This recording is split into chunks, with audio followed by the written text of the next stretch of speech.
Good morning to all of you.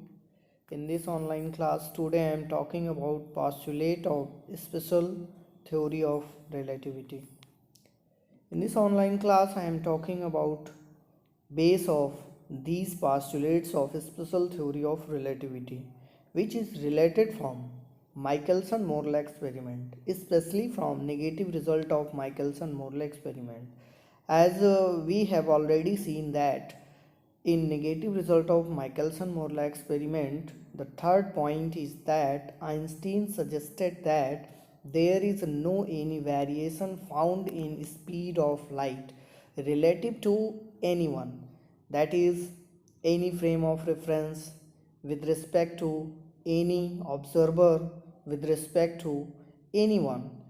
So from that point the special theory of relativity comes, and Einstein suggested there are some postulates in special theory of relativity which is taken from Michelson-Morley experiment.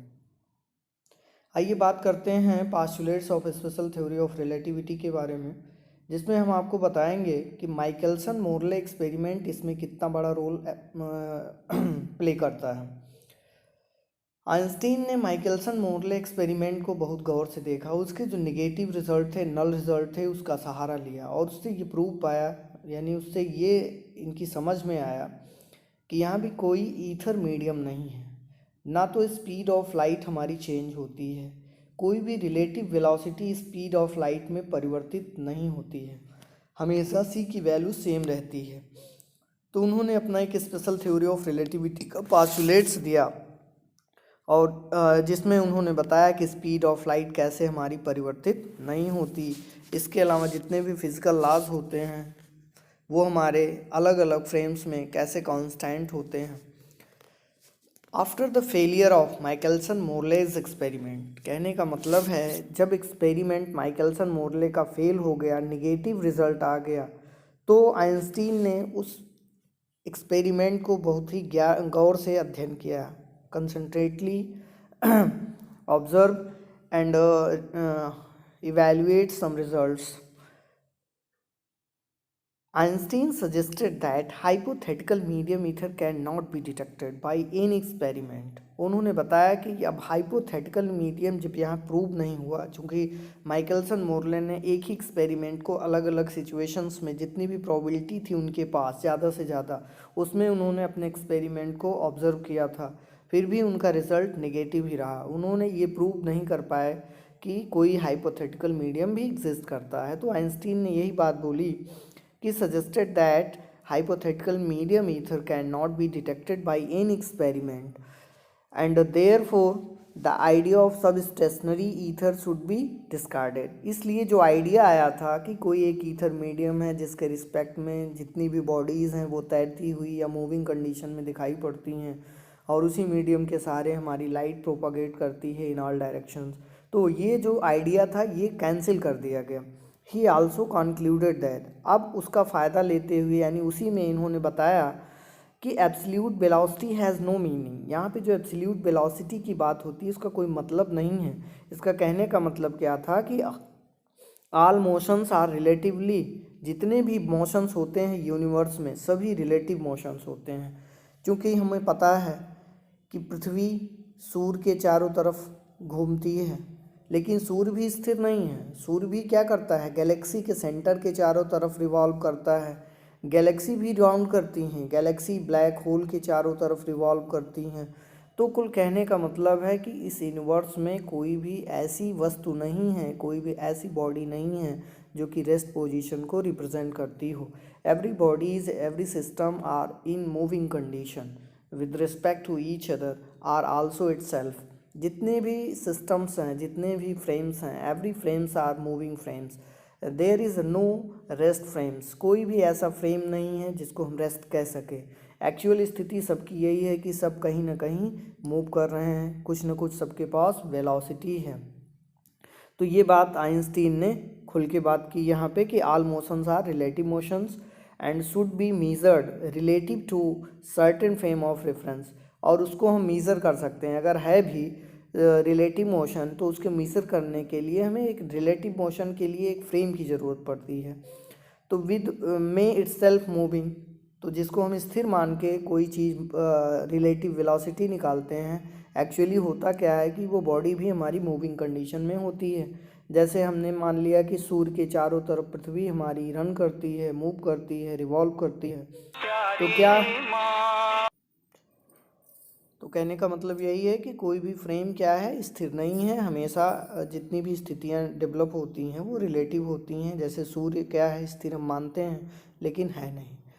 सूर्य भी moving condition में है, वो Galaxy में move करता है, galaxies भी move करती हैं ब्रह्मांड में, और वो एट लास्ट ब्लैक होल में समा जाती हैं, उनकी लाइफ वहीं पे ख़त्म हो जाती है। तो जितनी भी चीज़ें हैं यूनिवर्स में, everything is in moving condition, thus there can not be a perfect frame. तो इसलिए हम कह सकते हैं कि कोई भी इस ब्रह्मांड में फ्रेम, कोई भी ऐसा फ्रेम नहीं है जो कि परफेक्ट फ्रेम ऑफ रेफरेंस हो।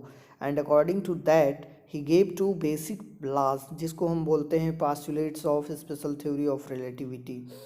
ही gave basic laws which is known as the postulates of special theory of relativity and is given as following, यानी उसको हम दो कंडीशन में दो अलग अलग लॉज के रूप में यहाँ पे डेराइव कर सकते हैं।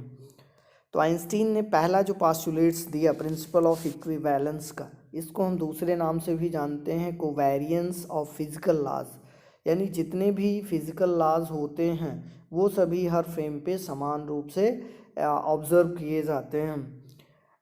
तो according to this principle the laws of physics और physical phenomenas are the same in all reference frames moving at constant velocity. Condition है कि जितने भी इनर्शियल फ्रेम हैं या फ्रेम ऑफ रेफरेंसेस हैं, अगर वो कांस्टेंट वेलोसिटी से relative to each other move कर रहे हैं, तो उस पे जितने भी फिजिकल लॉज होते हैं, फिनोमिनाज होते हैं, वो सभी सेम होते हैं। It means that all inertial systems are equivalent. इसके कहने का मतलब है कि जितने भी इनर्शियल फ्रेम इस ब्रह्मांड में हैं वो सारे क्या होते हैं, एक समान होते हैं, इक्विवेलेंट होते हैं फॉर द एक्सप्रेस या to the express of all physical laws. तो ये इनका फर्स्ट लॉ है, प्रिंसिपल ऑफ इक्विवेलेंस। इक्विवेलेंस मतलब एक समानता का जो सिद्धांत है, ये कहता है कि जितने भी इनर्शियल फ्रेम्स हैं वो सभी एक समान होते हैं, और उन इनर्शियल फ्रेम्स पे हम जितने भी फिजिकल लॉज हैं उनको एक समान रूप से एक्सप्रेस कर सकते हैं। जैसे चेंज ऑफ मोमेंटम का है, यानी F is equal to ma, Newton second law, या हमारा जो इनर्शियल लॉ है, और या तो हम कह सकते हैं acceleration of a body in one frame and acceleration of a body in another frame, both are equal. या हमने देखा था कि मोमेंटम हमारा वो क्या होता है, इनवेरिएंस होता है, यानी सेम होता है, अनचेंज होता है। तो ये सारी चीज़ें क्या कहती हैं, इक्विवेलेंसी को रिप्रेजेंट करती हैं, and this is known as principle of equivalence. Now second postulates is known as constancy of speed of light. It means that speed of light, that is c, is equal to 3 into 10 raised to power 8 meter per second, is always same for each observer, for each frame of reference, for each situation. So according to this law we can say that the speed of light in free space is the same for all observers and is independent of the inertial system, source and the observers। यानी इसके ऊपर कोई भी प्रभाव नहीं पड़ता, यानी relative motion में भी c is always same and it is constant for every observer, for every frame of reference। तो it means that this is known as speed, constancy speed of light। Therefore this postulates of special theory of relativity is also known as constancy of speed of light। तो ये हमारे दो postulates हो गए जो कि very useful होंगे हमारी स्पेशल थ्योरी ऑफ रिलेटिविटी में। अब हम नेक्स्ट पॉइंट में यानी नेक्स्ट टॉपिक में पढ़ेंगे लॉरेंज ट्रांसफॉर्मेशन इक्वेशन, जो कि आइंस्टीन ने डेवलप कराया।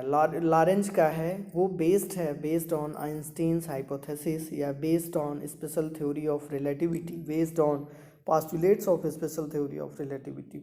लॉरेंज ने इन बातों को ध्यान में रखते हुए transformation equation like Galilean transformation equation develop कराए, और वो बहुत ही इम्पॉर्टेंट हो जाता है स्पेशल थ्योरी ऑफ रिलेटिविटी के लिए। उसी के रिस्पेक्ट में हम देखेंगे कि आइंस्टीन ने कैसे सजेस्ट किया कि length contraction, time variation, mass variation etcetera concepts are developed in relativity.